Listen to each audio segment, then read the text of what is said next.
Você tentar definir cristianismo, você pode definir de muitas maneiras, mas aquilo que define mais acertadamente o que é cristianismo é relacionamento, porque foi exatamente do relacionamento de Deus conosco e do amor com que Ele nos amou que nasceu essa comunidade. Foi exatamente por causa do amor com que Cristo nos amou e da maneira como Ele se relacionou conosco que o cristianismo surgiu. E foi exatamente através da maneira como os apóstolos vivenciaram isso e ensinaram isso lá na igreja primitiva no começo, que a igreja surgiu. E a igreja sempre foi isso, o cristianismo sempre foi isso: relacionamento saudável, em paz com Deus e com os nossos irmãos. Terceiro, nem todo o crescimento que nós vemos na igreja é fruto de relacionamentos saudáveis. Às vezes a igreja se rende, ao invés de se tornar uma comunidade acolhedora, a igreja se torna uma máquina, onde todos estão preocupados com números, onde todos estão lutando, como que dentro de uma empresa, para gerar números. Então nós começamos a trazer pessoas para a igreja, não para termos um relacionamento sincero com elas, mas simplesmente para gerar números, para nós olharmos e nós ficarmos satisfeitos com isso. Mas quando nós não conhecemos as pessoas pelo nome, quando nós não conhecemos as pessoas pela história de cada uma delas, e quando não há envolvimento, isso também não pode ser chamado de igreja.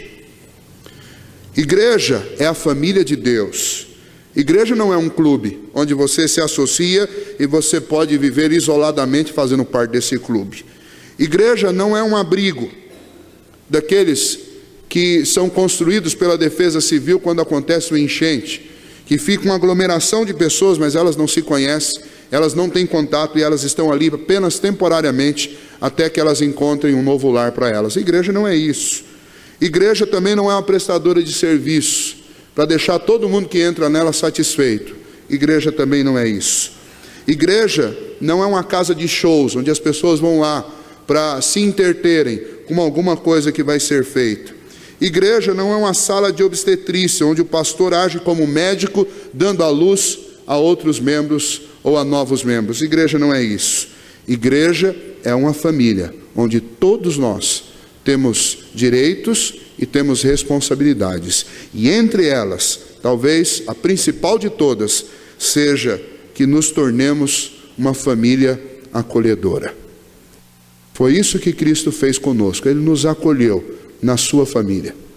E o dever nosso como filhos de Deus é acolher as pessoas na família do Senhor. O texto que nós lemos mostra a importância de relacionamentos saudáveis na igreja.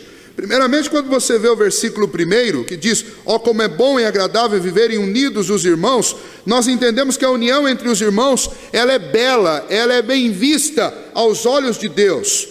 Deus olha para isso, Deus olha para a nossa amizade, Deus olha para o bom relacionamento, a fraternidade entre nós, e Deus se satisfaz com isso. Deus fica feliz com aquilo que nós fazemos. Ela é preciosa aos olhos de Deus.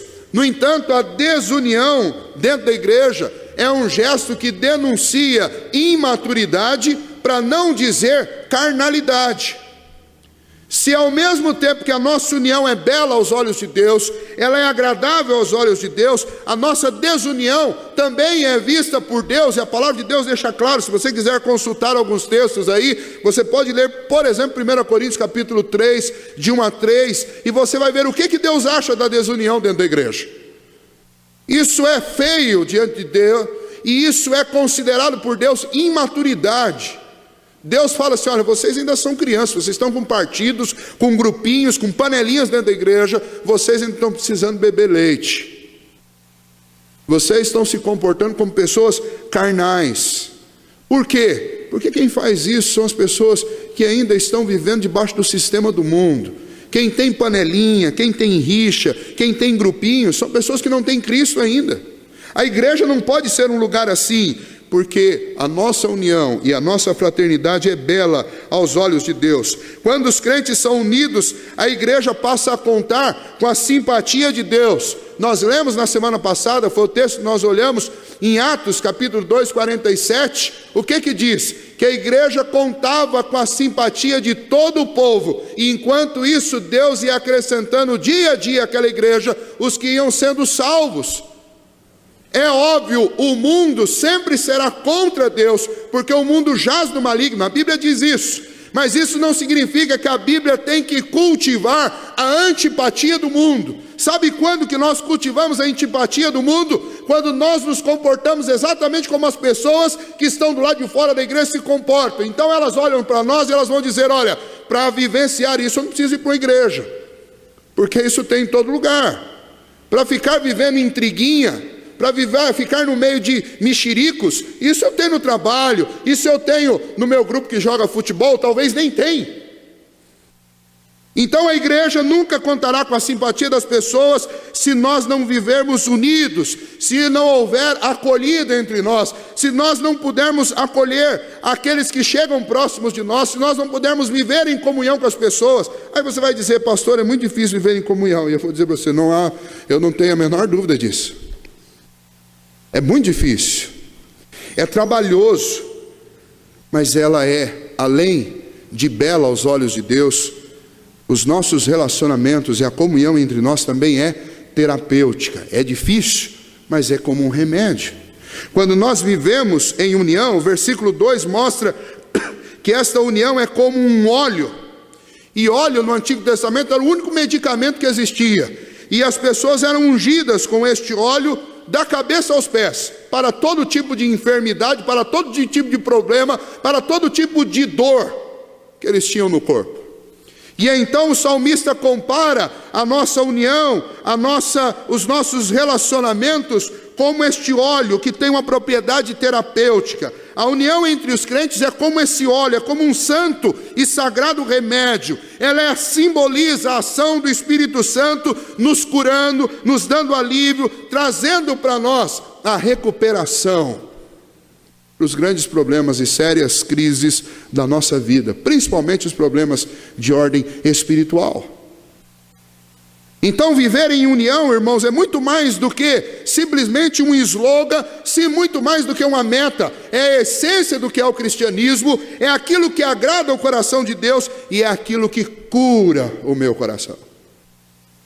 Já parou para pensar quantas pessoas vêm à igreja e daí você fala assim: foi na igreja, ou as pessoas vão na igreja para ouvir uma grande mensagem do Senhor.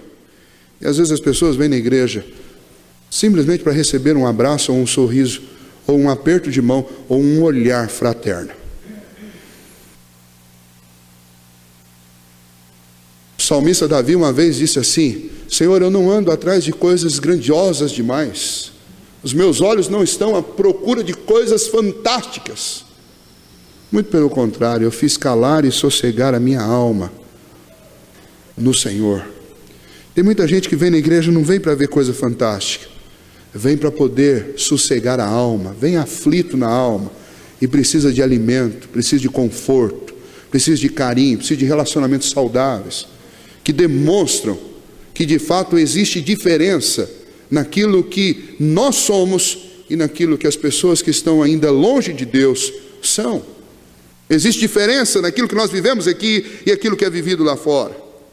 Porque também no versículo 3 nós podemos observar que esta união fraternal, esta vivência de relacionamentos saudáveis dos cristãos, ela é restauradora, ela restaura a alegria, ela é como o orvalho traz aquele molhar, traz aquele refrigério restaurador sobre tudo sobre o qual ele cai.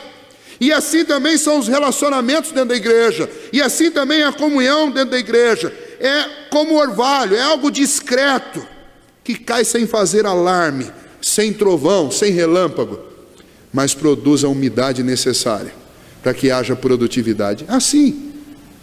Então tem muitas pessoas achando que igreja tem que ser aquele lugar em que toda noite cai lá um paralítico e ele é levantado, um cego vai lá e enxerga, e uma pessoa que estava para morrer volta à vida. Igreja nem sempre é este lugar onde você vai ver coisas extraordinárias, mas a igreja tem que ser sempre este lugar onde os relacionamentos, assim como o orvalho, de maneira discreta, sem alarde, vão produzir restauração na vida das pessoas. É eu conversar com sinceridade, com honestidade com as pessoas, e ao invés de passar perto, oi, como vai, e não querer nem saber, e nem muito menos olhar para o rosto da pessoa, para os olhos dela, é eu parar e fala, oi, como vai? Mas eu quero saber como vai mesmo, não estou te cumprimentando. Para cumprimentar eu falo bom dia, boa noite, graça e paz. Eu estou perguntando como vai, porque eu quero saber como você está hoje. Como você está se sentindo? Isso é relacionamento saudável, isso é orvalho, discreto, mas extremamente poderoso. Nós precisamos disso na igreja. Porque se ajuntar e fazer uma reunião gostosa, é fácil. Você pode fazer isso na igreja, você pode fazer isso na sua casa, você pode fazer em qualquer lugar. Arrume uma boa música, arrume uma pessoa que tem o dom da oratória e você tem uma reunião. E compra lá um pouquinho de comida e avisa que vai ter comida. Aí você vai ter um bom número de pessoas. Está resolvido. Todo mundo faz uma boa reunião. Agora a igreja, o culto, é um lugar que coisas maiores acontecem. Mas não são coisas esteticamente maiores. São relacionamentos profundos, que agradam o coração de Deus, que são terapêuticos sobre a nossa vida e que restaura a alegria, restaura o ânimo, restaura o fôlego das pessoas. Neste lugar existe a bênção de Deus. Neste lugar, Deus confirma aquilo que nós fazemos. Aonde existe comunhão, aonde existe amor, aonde existe relacionamentos profundos, Deus confirma aquilo que nós fazemos. Por isso que os relacionamentos são tão importantes. Por isso que relacionamentos saudáveis são fundamentais para a vida da igreja. Porque nós podemos pedir muitas coisas para Deus, e nós podemos fazer muitas coisas dentro desta igreja e fora desta igreja, mas se os nossos relacionamentos não forem saudáveis, as nossas obras não prosperam. Isso vale para tudo. Isso vale para a sua família. Você pode ser o melhor empresário do mundo, mas se você não estiver em paz e vivendo um relacionamento saudável com a sua esposa e com seus filhos, você não vai para frente. E ainda que você construa alguma coisa, isso não tem valor. Não tem valor, porque não adianta você ganhar muitas coisas se você perder o seu filho, ou se você perder a sua esposa ou o seu esposo. A ausência da comunhão destrói tudo que nós construímos. E do contrário, quando existe relacionamentos saudáveis, Deus abençoa aquilo que nós fazemos. Deus abençoa as obras das nossas mãos. É isso que diz no final do versículo 3. Ali ordena o Senhor a sua bênção e a vida para sempre. Isso é maravilhoso, porque os relacionamentos saudáveis, além de tudo, eles produzem longevidade. E isso é comprovado até pela ciência.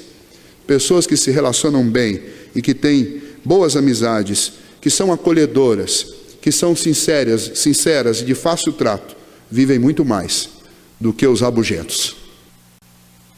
Isso é fato.